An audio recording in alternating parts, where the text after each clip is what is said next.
أعوذ بالله من الشيطان الرجيم. بسم الله الرحمن الرحيم. الحمد لله رب العالمين وبه نستعين على أمور الدنيا والدين. اللهم صل على سيدنا محمد الفاتح لما أغلق والخاتم لما سبق ناصر الحق بالحق والهادي إلى صراطك المستقيم وعلى آله وصحبه حق قدره ومقداره العظيم. سبحانك لا علم لنا إلا ما علمتنا إنك أنت العليم الحكيم. قال رب اشرح لي صدري ويسر لي أمري واحلل عقدة من لساني يفقهوا قولي. ولا حول ولا قوة إلا بالله العلي العظيم. ولا حول ولا قوة إلا بالله العلي العظيم بمئة ألف ألف ألف. لا حول ولا قوة إلا بالله العلي العظيم. نوينا تعلم وتعليم وتذكر وتذكير والإفادة والاستفادة والحث على التمسك بكتاب الله وبسنة رسول الله صلى الله عليه وسلم والدعاء إلى الهدى والدلالة على الخير ابتغاء وجه الله ومرضاته وقرب وثوابه. آمين اللهم آمين. أما بعد، السلام عليكم ورحمة الله تعالى wabarakatuh. Sidang hadirin muslimin muslimat yang dirahmati Allah Ta'ala, wabil khusus jamaah Masjid Al-Mujahidin dan secara utama, alhamdulillah wa syukurillah dapat sama-sama kita bertemu dalam pengajian ilmu fardu ain dengan menggunakan kitab pelajaran tauhid yang disusun, yang dikarang oleh Sayyid Habib Abdullah bin Ahmad Al-Jufri. Suatu ilmu yang wajib kita pelajari, tidak ada siapa yang boleh menafikan akan kewajiban ilmu fardu ain ini, apatah lagi ini merupakan ilmu yang paling tinggi kedudukannya. Justru kita akan sambung pada muka surat 10 bagi yang ada kitab yang bersaiz kecil ini, manakala tulisan yang 8 surat 8 buku kosong. Pelajaran yang kelima, uraian sifat qiyam. Qala musannif rahimahullah wa nafa'ana bi'ulumi fid dharain amin. Sifat wajib yang kedua bagi Allah ialah qiyam. Artinya sedia ada. Baik. Bila sebut sifat yang wajib ya, bagi Allah bermakna wajib pada akal, yakni bererti akal kita yang waras yang Allah Ta'ala kurniakan ini tidak dapat menerima akan ketiadaannya. Ketiadaan apa? Segala sifat-sifat yang wajib itu ya, pasti akal kita akan mengatakan bahawa ianya ada, bahkan wajib pada zatnya Allah Subhanahu wa Ta'ala. Atau lama bukannya bahawa yang di sini dia ada pengertiannya ya. Dia sebenarnya tidak ada kaitan dengan masa, kerana Maha Suci Allah Ta'ala tertakluk pada masa. Nanti akan diberitahu bahawa apabila kita mempelajari tentang pembahagian mengenai qadim ini, ulama tauhid membagikan kepada 4. 2 hanya layak untuk Allah Ta'ala, manakala 2 lagi adalah ia berkaitan untuk makhluk ya. Iaitu 4 pembahagian itu disebut oleh para ulama. Nombor 1, qadim sifati, qadim zati, qadim idhafi dan qadim zamani. Bila sebut qadim sifati, yakni tidak ada permulaan bagi sifat Allah Ta'ala. Bila sebut qadim zati, makna tidak ada permulaan bagi zatnya Allah Ta'ala. Jadi kedua-dua yang inilah dinamakan, ataupun yang qadim sifati dan qadim zati inilah yang ulama tauhid sebut sebagai qadim yang hakiki, yakni hanya layak untuk Allah Ta'ala sahaja. Dan kita akan bahas sesaat lagi. Kita beritahu daripada perenggan yang pertama itu supaya tidak confuse. Bila sebut lama atau baru, yang itu bukannya untuk Allah Ta'ala, kerana ia ini tidak ada kena-mengena dengan Allah Ta'ala, kerana dia termasuk dalam qadim idhafi dan qadim zamani. Nanti kita akan bahas ya. Yang untuk Allah qadim zati dan qadim sifati juga dikenali sebagai qadim hakiki. Baik, sambung, nanti kita akan uraikan. Kita wajib percaya. Okay. Bila sebut wajib percaya, maknanya berapa? 100%. Itu nombor satu. Yakin dan percaya 100%. Nombor dua, kita sebagai mukallaf kena mengetahui bil ilm, dengan ilmu. Dan beriktikad. Apa makna iktikad ni? Makna berpegangan dalam hati kita bahawa apa ni? Allah Ta'ala itu ya tiada mula bagi kewujudan dia. Ini penting. Sebab apa? Bagi mereka yang menyembah selain daripada Allah, hak semua yang mereka sembah itu bukan Tuhan. Sebab apa? Sebab mereka ni antara lain ya ada mula bagi kewujudan dia. Allah Ta'ala sahajalah yang kewujudan dia tiada mula dan tiada akhir. Kita akan bahas dalam bab Al-Qawan nanti. Ni kita kena pegang. Sebab itulah Masya Allah Tabarakallah, kalau tuan-tuan perasan ni sebelum kita masuk, biasa insyaAllah kita akan tegang pada bab Al-Qawan nanti. Cuma kita beritahulah, biarlah kita bagi tahu bagi faham betul. Kenapa makhluk ni apa takrif dia? Sesuatu yang Allah jadikan, betul tak? Yang Allah ciptakan. Kenapa makhluk selama-lama tak akan jadi Tuhan? Kok lah ada orang ngaku dia Tuhan lah, Mahdi Tuhan lah, Dajjal nanti main dia ngaku Tuhan lah. Fir'aun pun mengaku Tuhan kan, hingga dia rekodkan di dalam Al-Quran. Ya, Allah Ta'ala berfirman, ya, Fir'aun berkata, dia bertempik, ana rabbukumul a'la, aku Tuhan yang maha tinggi, kata dia. Ya, belum pernah ada lagi yang pernah mengaku jadi Tuhan kecuali Fir'aun. Jadi siapa pun mengaku, ini pegangan kita. Sebab tu pengajian sifat 20 ni penting. Apa dia? Makhluk selama-lamanya dia takkan jadi Tuhan. Sebab apa? Tak boleh kumpul kidam dan bangkok sekaligus. Boleh faham tak? Makhluk selama-lamanya takkan jadi Tuhan. Sebab dia tak boleh ada kidam dan bangkok simultaneously. Tak boleh. Kalau dia ada mula, dia juga ada akhir. Semua makhluk macam tu, kecuali sebelum. Yang ada mula tapi tak ada akhir. Apa? Syurga, neraka, arash, kursi, lauh mahfuz, qalam, roh, jasad para nabi-nabi. Saya sebut nabi-nabi sebab nabi umum daripada rasul. Semua rasul pasti nabi. Belum tentu nabi itu rasul. Jadi kita sebut nabi-nabi. Yang ke-9 jasad para syuhada. Dan yang ke-10 tulang ajruz zanab. Ini 10 perkara yang ada mula tapi kekal. Sebab apa kekal? Dikekalkan oleh Allah. Yang lain ada mula dan ada akhir. Sebab itu senang dia. Kalau ada demo duk kata, kita ni gini, dia bersebab begini, kita kata mudah saja. Itu bukan Tuhan. Kerana apa? Dia ada mula dan ada akhir. Tak mungkin, mustahil Tuhan itu ada mula, ada akhir.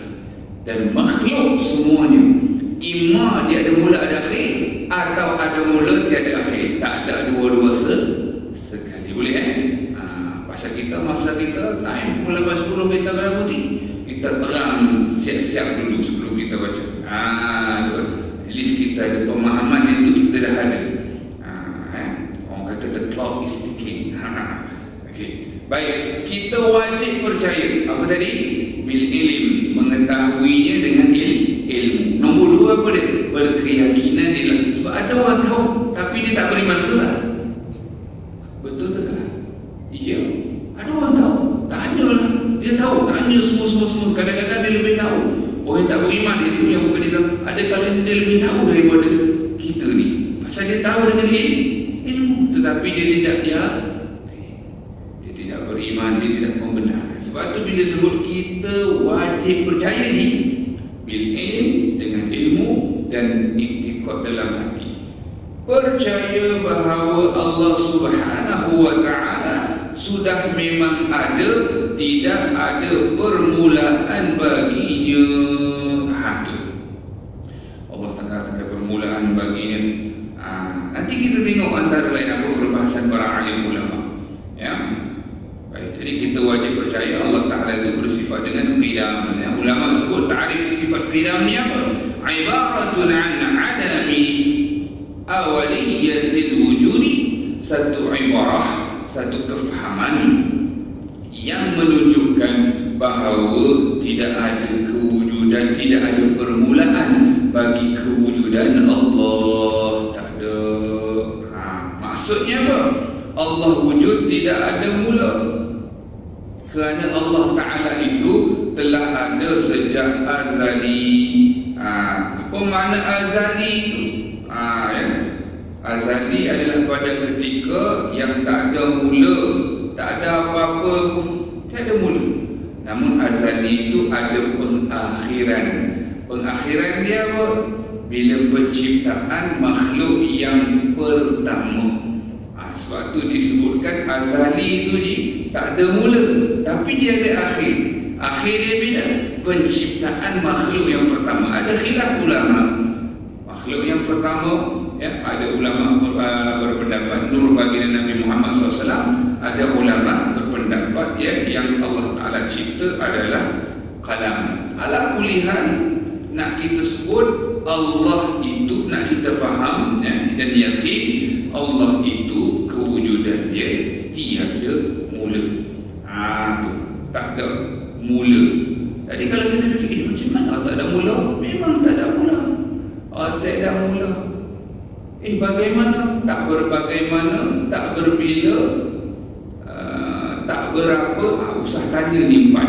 Sebelum kita sambung lebih lanjut, jadi jangan empat benda ni jangan tanya. Bagaimana Allah? Kaifa? Aina? Di mana Allah? Kalau orang tanya, kadang-kadang orang tak berapa cerdik, dia ingat dia cerdik.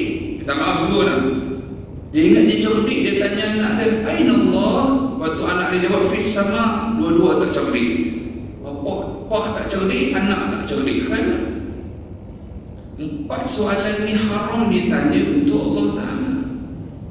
Bagaimana Allah? Di mana Allah? Berapa Allah? Bila Allah? Tak boleh tanya. Haram. Kerana keempat-empat ini, ya, dalam perbahasan kalau kita nanti masuk dalam bab mukhalafatuhu lil hawadith, dia akan bahas, ya, empat soalan ini, ya, tak selayaknya untuk ditanya kepada Allah, untuk Allah, kerana ianya hanya layak ditanya untuk makhluk, kerana ini namanya arad, ya. Allah, ya, bagaimana Allah, di mana Allah, berapa Allah, bila Allah. Haram ditanya, tak selayaknya ditanya, kerana ianya di bawah kategori makhluk. Ini boleh tanya. Makhluk bawah dia ada jirim dan juga arad. Jirim diri kepada benda, sesuatu yang mengambil ruang ataupun lapang. Yang ini dinamakan arad. Kaifa? Aina kaifa mata kam.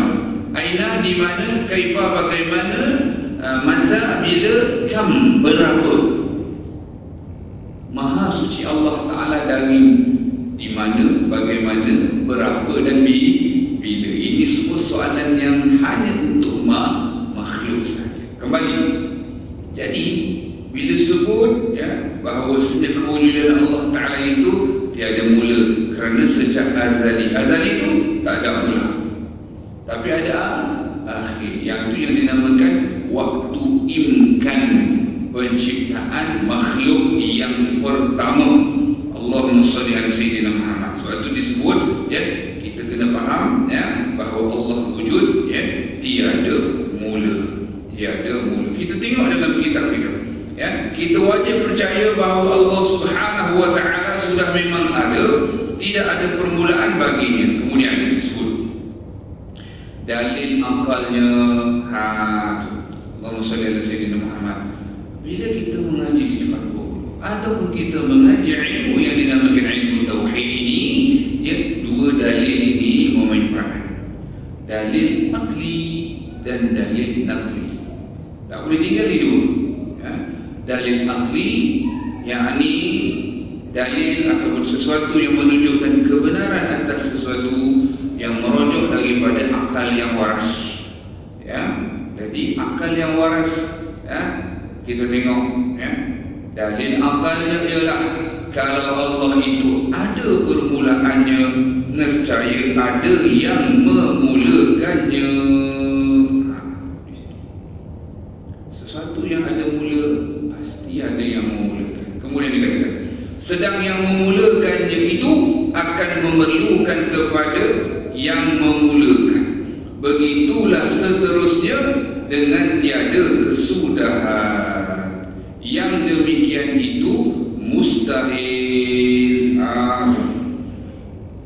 Di sinilah para ulama memberitahu ataupun membuat satu apa yang kita sebut sebagai nak bagi kita pemahaman, ya, yang jelas bahawa akan berlaku dua, ya, akan berlaku dua keadaan sekiranya ada mula, iaitu yang disebut sebagai ad-daur wa tasalsul. Ini kalau kita first time dengar, alhamdulillah.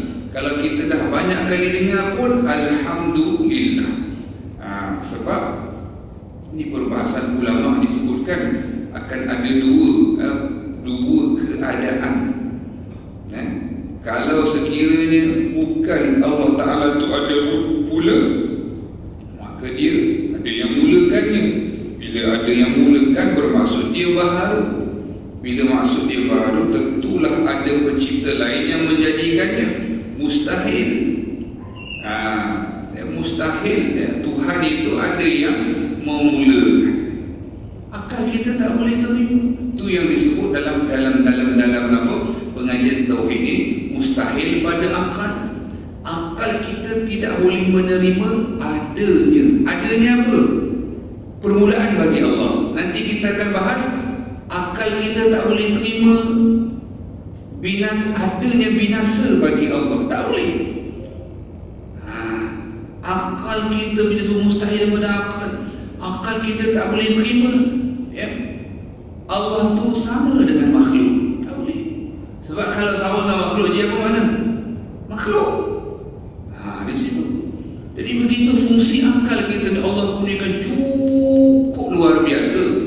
Sebenarnya kalau kita fikir balik, orang kita ni semua secara umum, sama ada yang beriman ataupun tidak, umum manusia, dan sekiranya dia guna akal fikirannya dengan sebaik-baiknya, dia boleh renung tau. Tuhan ni kalau ada mula, mesti ada yang mulakan ni. Itu maksudnya. Jadi mustahil Tuhan tu ada mula. Contoh lagi satu, Tuhan ni kalau dia binasa, yakni tak kekal, Tuhan lagu mana? Tak boleh terima banget. Kerana Tuhan itu bersifat dengan sifat kesempurnaan. Ni kita kena ingat ta'rif. Kita beritahukan dalam kuliah-kuliah yang lepas, Allah nama yang paling agung bagi Tuhan yang bersifat dengan sifat ketuhanan. Ingat tak? Yang ni apa makna sifat ketuhanan? Yang memiliki segala sifat kesempurnaan dan maha suci Allah daripada sebarang sifat kekurangan. Jadi kekurangan naqais bahasa Arab tak ada. Kalau ada bukan Tuhan, pasti makhluk. Kerana Allah bersifat dengan segala sifat kesempurnaan. Bila kalau orang kata takkan Allah Ta'ala ada 20 sifat saja, memang bukan 20 saja. Kerana segala sifat kesempurnaan itu yang tahu hanya siapa ni? Allah.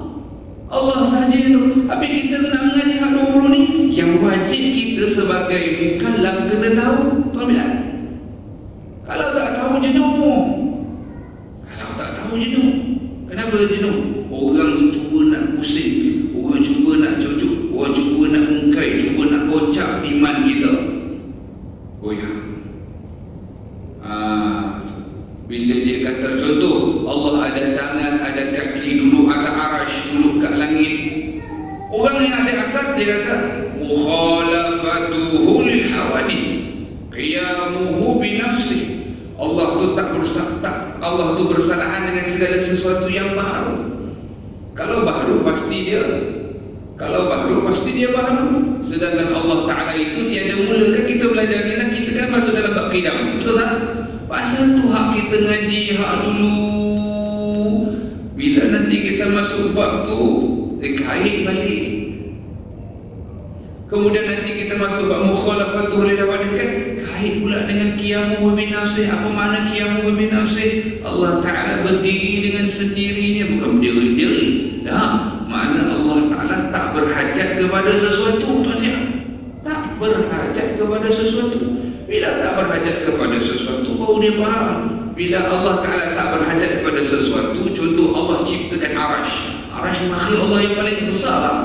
Paling besar Allah. Bila kita faham tidak berhajat kepada sesuatu, tidak ada sifat duduk bagi Allah Ta'ala. Kerana duduk itu sifat yang dinamakan kaifa, bagaimana. Tak ada bagaimana bagi Allah. Aina, soalan, di mana? Tak ada mana-mana, tak ada bagaimana, tak ada bila-bila, tak ada berapa. Faham? Di situ pentingnya kita faham. Allah Ta'ala tidak duduk. Maha suci Allah Ta'ala dari bertempat. Maha suci Allah daripada persamaan dengan makhluk. Kita rujuk bab yang kita sedang mengaji sekarang, namanya qidam. Kalaulah Allah Ta'ala itu ada mula, akan berlaku dua perkara. Kalau sempatlah kita 10-8-10 kita terang. Kalau tak ada, kita sambung lagi, insyaAllah panjang umur. Dua perkara ni akan timbul. Nombor satu dinamakan oleh ulama ad-daur. Ad-daur, berpusing. Roller coaster, apa kita nak faham, ikutlah, tapi dia pusing. Fenomena ni ataupun situasi ad-daur, berpusing. Nombor satu. Nombor dua yang dikatakan tasalsul, iaitu tasalsul di mana? Sambung, sambung, sambung, sambung, sambung, sambung, sambung, sambung. Kat ni nanti kita akan faham. Mustahil ada dua situasi yang dinamakan ad-daur dengan at-tasalsul. Tasalsul. Daur ni apa dia kata? Tawaqqufu syai'in ala syai'in yatawaqqafu alaihi imma bimartabataini aw maratib. Maknanya terhenti sesuatu atas sesuatu yang lain, dan ada sesuatu yang lain terhenti atasnya. Ini bahasa lama. Sama ada dua martabat ataupun beberapa martabat. Baik. Kita dengar pun berpusing-pusing kepala kita. Tak apa, kita pelan-pelan. Orang kata kalau nak makan pun kita kena hadam dulu, punyah dulu kan. Kalau telan saja tu tercekik lah. Ke macam mana? Kita jadi yang terus telan saja macam buaya ular sawah, dia memang dia tak ada ngomong kan. Kita manusia biasa, kita hadam, kita tengok satu-satu. InsyaAllah. Kalau tak dan nak terang semua, kita akan tengok mana yang dan. Okey, kita masuk kepada ad-daur, berpusing-pusing. Contoh nak faham dia begini. Allahumma salli ala Sayyidina Muhammad. Dia ada dua keadaan yang dinamakan daur, daur musarrah dan daur mudmar. Ya, dikatakan begini, ya. Ada dua contoh lah kita kata, ya. Dua contoh, ya. A, B lah kita kata, ya. A, B. A dijadikan oleh B dan B dijadikan oleh A. Berpusing tak? A jadikan B, A jadikan B, B jadikan A. Dia berpusing dalam satu masa. Boleh tak? Boleh ke tak? Macam ni. Dia cipta ni, dia cipta ni satu masa. Boleh ke tak boleh? Itu satu. Ya. Ataupun dia kata, ya, ada tiga benda. Kita kata ada tiga benda. Ya. A menjadikan B, B menjadikan A, kemudian A dijadikan oleh C. Pusing. Kenapa ulama kata yang berpusing itu mustahil berlaku? Kerana ini kita terus bagi kepada conclusion dia, kesimpulan dia. Kerana ada dan tiada ada pada satu masa. Faham tak? Ada. Sekarang saya ada ke tak ada? Sebab tu kalau ada orang selalu dibagi perumpamaan pelik-pelik kan. Contoh dia kata, Ji, faham ke faham ni? Allah, dia faham ke tak faham? Orang yang tanya tu pun sendiri dia faham ke tak faham? Faham tak maksud saya ni? Contoh, dia ada dua saja ni. Faham ke tidak? Tidak tu tak semestinya negatif, betul tak? Contohlah, kita belajar dalam bab membatalkan wudu. Tak sah. Bila sebut tak sah tu, apa maksud dia? Jangan kita kata kalau sah jadi tak sah pula, kan jadi pening. Maksudnya kalau tak sah, maknanya jangan buat begini. Ataupun kalau dah jadi macam ni, maka batal. Kan ngerti kita, betul tak? Bukan kata betul ke betul. Padahal dia cakap tu salah ni. Dia cakap salah, tapi nak kena betulkan juga. Tak boleh, kan? Jadi bila bila keadaan yang ni ada ni, A cipta B, B cipta A, ada dengan tiada tu pada satu masa. Boleh berlaku tak? Sekarang saya ada ke tak ada? Ada kan? Ada. Kalau tak ada, kita tak datang, memang tak ada. Kita daripada puncak alam Kuala Selangor mai, tak ada mai contoh. Tak ada, kosong, tak ada. Tak ada. Tapi kalau ada. Sebab tu disebutkan bila jadi dua-dua ni, jadi ada dengan tak ada, berhimpun pada satu, mustahil.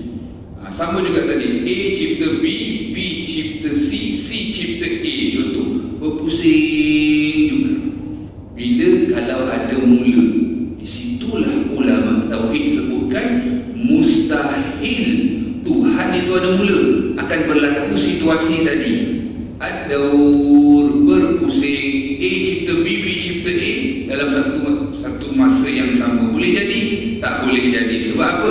Akal kita tak boleh terima ada dengan tiada tu satu masa. Mana boleh? Ataupun tadi A cipta B, B cipta C, C cipta A. Tak boleh jadi. Sebab kalau kata begitu, maknanya berpusing seterusnya tak ada kesudahan. Justru ulama sebutkan mustahil Tuhan itu ada mula. Akan jadi situasi tadi, berpusing-pusing, bahasa Melayu, daur, macam bulatan, lingkaran, mustahil berlaku tersebut. Itu nombor satu. Nombor dua, yang ini dinamakan tasalsul. Bersambung-sambung-sambung. Contoh, A cipta B, B cipta C, sampai bila bang? Tak ada habis. A cipta B, cipta C, B cipta B, C, sampai tak ada habis. Di sini juga ulama menyebutkan tak ada kesudahan. Justru tasalsul juga adalah mustahil kerana akal kita tak boleh terima. Sebab itu jelas terang dan nyata melalui dalil akli saja kita dapat tahu bahawa Tuhan itu tak ada mula. Belum masuk ayat Quran lagi, dikuatkan hujah kita ni dengan ayat Al-Quran. Sebab tu dia ada dalil nakli, dalil daripada wahyu. Al-Quran dan hadis Nabi sallallahu alaihi wasallam. Bila kita faham, pastilah mustahil Tuhan itu ada mula, sebab akan berlaku berpusing-pusing dan bersambung-sambung, tak ada kesudahan. Akal kita sendiri tak boleh terima Tuhan itu ada mula dengan sebab tadi. Berpusing-pusing dan bersambung-sambung. Sebab apa? Menunjukkan tak ada kesudahan, dan kedua-dua itu mustahil pada Allah Subhanahu wa ta'ala. Kita tengok pada kitab kita, dalil nakalnya ialah firman Allah Ta'ala. At least kalau kita tak hafal ayat dia pun, kurang-kuranglah kita ingat tajuk dia pun dah cukup baik malam ni. Apa dia ni? Iaitu bagi sifat qidam Allah ada rojokannya di dalam Al-Quran. Tak susah kita nak ingat. Nama surah ni pun mudah. Al-Hadid, surah besi. Kalau orang kata, saya tak ingat lah surah mana, tapi surah besi tu, okey dah tu. Pasal dia pun 23 kata sifat 20 tak ada dalil. Hang main mana? Main planet mana? Siapa kata tak ada dalil? Ini surah Al-Hadid ayat 3. Allah berfirman, cuba rujuk pada kitab kita, huwa awwalu wal akhiru wal zahiru wal batin wa huwa bi kulli syai'in alim. Tu saya kata, kalau kita tak ingat, banyak benda kita tak ingat kan. Kurang-kurang dia punya apa nama, kita kata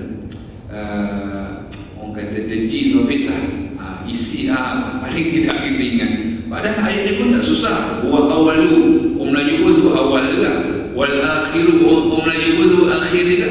Wal zahiru, orang Melayu pun sebut zahir. Wal batin, orang Melayu pun sebut batin. Betul tak? Senang. Sebenarnya dia ada kaedah kita nak ingat. Itu Masya Allah tabarak. Wa awalu wal akhiru wal zahiru wal batin wa huwa bi kulli syai'in alim. Dan makna ayatnya apa? Wa awalu, ialah yang maha awal.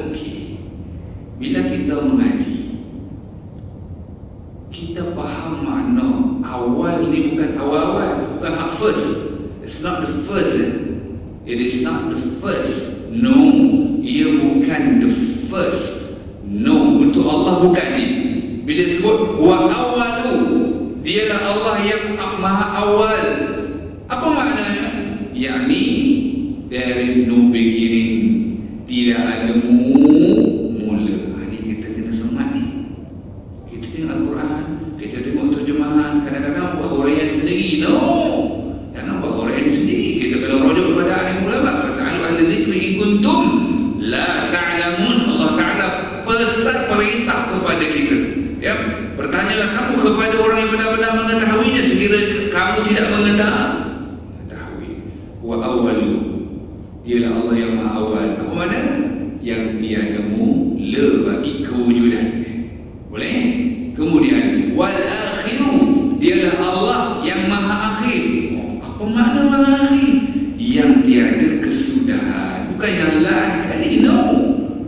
Makna tiada kesudahan, tiada tiada kebinasaan bagi Allah, tiada kebinasaan bagi kewujudan Allah. Rupa-rupanya in the same ayat, dalam ayat yang sama, surah Al-Hadid ayat 3 ni ada dua dalil bagi sifat 20. Bukan dua sebenarnya, sekali kita tengok ada lagi, iaitu Allah yang bersifat qidam, Allah yang bersifat ada lagi wal-zahiru wal-batin wa huwa bi kulli syai'in alim. Dialah Allah yang maha zahir. Apa makna maha zahir? Dalam kitab kita dah sebut, yang mengetahui segala yang nyata. Dalam ayat yang lain, alimul ghaibi wasyahadah. Pernah dengar kan ayat? Allah Ta'ala mengetahui yang gaib dan yang nyata. Ini termasuk ayat ini. Wal-zahir, Allah yang maha zahir, yang tahu benda hak nyata. Wal-batin, apa makna batin?